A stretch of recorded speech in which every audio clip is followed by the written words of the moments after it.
Good day, everybody, and welcome to this session about the differences between copilots and agents. Just what we'll be covering today. We're going to start off with some introductions, after which we'll have a look at copilots, what they are, where they come from, what they do. Moving on to agents after that, and then specifically going and having a look at what copilots and agents are in Business Central and how they work and what they look like.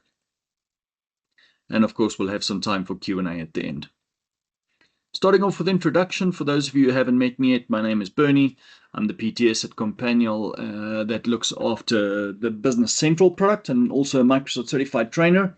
And I've pretty much been training Business Central for about the last 28, 29 years. So starting off with Copilots, basically,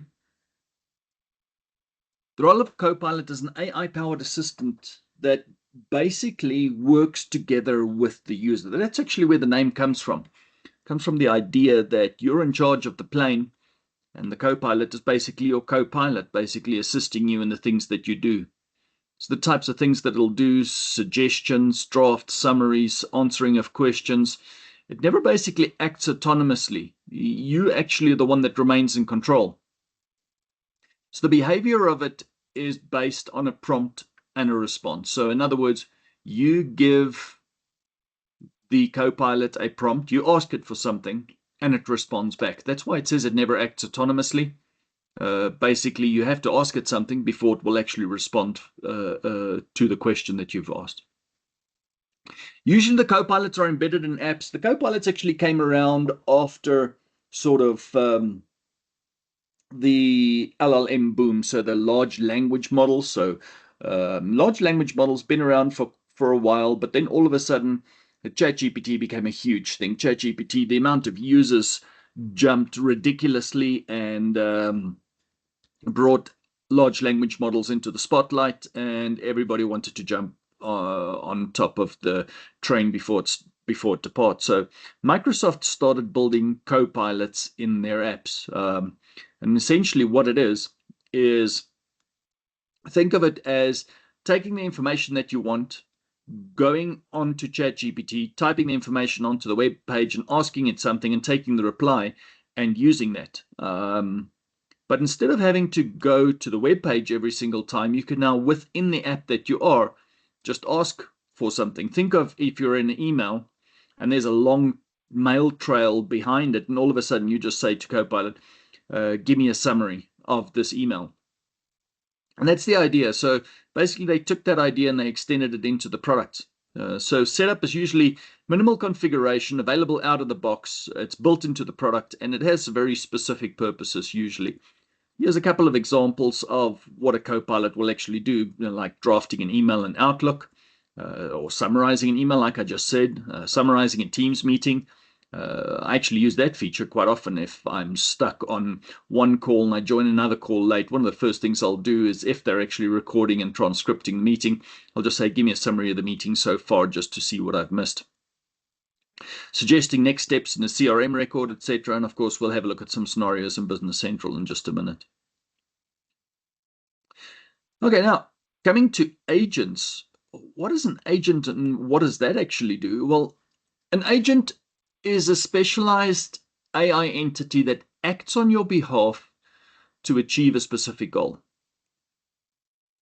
So the behavior of an agent: it can perceive context, it can reason about goals, and it executes tasks autonomously across systems. So I've seen quite a couple of different agents do all sorts of different things. There is like an assistant agent where you can actually ask the agent, please order me lunch. I want a sandwich and a water. And it has your credit card information. It has your current address. So what it does is it goes onto Uber Eats. It places the order for you. It pays with your credit card, sets the delivery instructions and everything, and has this the stuff delivered to you. I've seen agents that does bookings, so bookings of flights and accommodation and for a specific trip, etc. So there's all sorts of agents and things that it can actually do. The scope of it usually orchestrates multi-step workflows. It integrates with APIs and collaborates with other agents. So in other words, you can set up smaller agents that does smaller tasks, and then you can set up a big agent that basically combines the tasks or the steps of all the smaller different agents together. Setup it usually requires some configuration or development. At some point in time, you have to give it the information. You have to give it access to databases where it can find the information, like your credit card information or your GPS location. It's not just automatically going to have that. You've got to set it up. You've got to there's some sort of configuration usually required for a specific agent. So a couple of examples of agents could be like a sales qualification agent that prioritizes leads and sends follow-up emails. So the kind of tasks that's usually performed by someone, it can now actually assist you in performing those tasks. Payables agents that processes the invoices on your behalf. HR and recruitment agents. You can have the agents screen CVs for you, create a short list of candidates, and then schedule interviews with those candidates to actually cut down on hiring times. You can create a social listening agent that monitors social media feeds and Reddits for brand mentions, and then generates report and sentiment analysis on those posts to help you in terms of tracking your brand's market perception in the market. There's also personal agents like some of the examples that I've actually mentioned earlier, booking flights, ordering food, scheduling Uber rides, and all sorts of things like that. So Copilot and agent. Copilot is your AI teammate. You basically drive and it assists. Whereas an agent, you actually delegate work to it. You set the goal and it actually executes. Some of the comparisons I've heard between a copilot and an agent is if you're driving somewhere and you have got a GPS map on your phone, think of that as your copilot. It just basically tells you where to go. But an agent is sort of a self-driving car. You give it the destination and it does all the driving for you. So copilots and agents in Business Central. Let's actually see how that actually looks and works in Business Central. So a copilot is basically there to enhance your productivity in Business Central. There is chat with Copilot, so you can actually, in natural language, ask questions about your data or ask it to find some information for you. It usually generates content, like, for instance, you've got the product descriptions or the marketing text, summarize information, so like the summaries that you get on customers, vendors, for instance. It can also assist you with tasks. There is a agent that helps you with bank reconciliation. There is creating sales lines, suggesting field values. Those are all Copilot functionalities within Business Central. The customization of agents in Business Central is not possible at this point. Watch out for some coming changes from 2025 release wave 2 and onwards. I know that there are plans in place to make certain things customizable. There was plans actually, these are old links. I actually forgot to take these out the presentation over here, but at some point Microsoft was planning to make the autofill Copilot as well as the summaries Copilot. Microsoft was planning on making those two Copilots extensible and make it possible for you to actually customize those Copilots. This actually should have said customization of Copilots. It's not possible at this point. But there are features in the pipeline. Probably these features have been pushed back. They didn't come with 2025 release wave 2. They'll probably come with 2026 release wave 1. So watch out towards the release of Business Central version 28. You will actually see that these features will probably be pushed back to there, and then we will have the ability to customize the Copilots within Business Central. But the Microsoft Copilots out of the box at the moment is not customizable. However, there is a BC AI toolkit available for you to be able to create your own agents through AL. So in other words, you don't need to understand anything about AI. As long as you're an AL programmer, there is a toolkit available for you to actually extend the functionality with just AL coding. You do need to understand certain base principles and things about AI, like, for instance, tokens and how Microsoft's infrastructure works with the AI, etc. So there are a couple of base things that you need to understand, but just basically with some Business Central knowledge.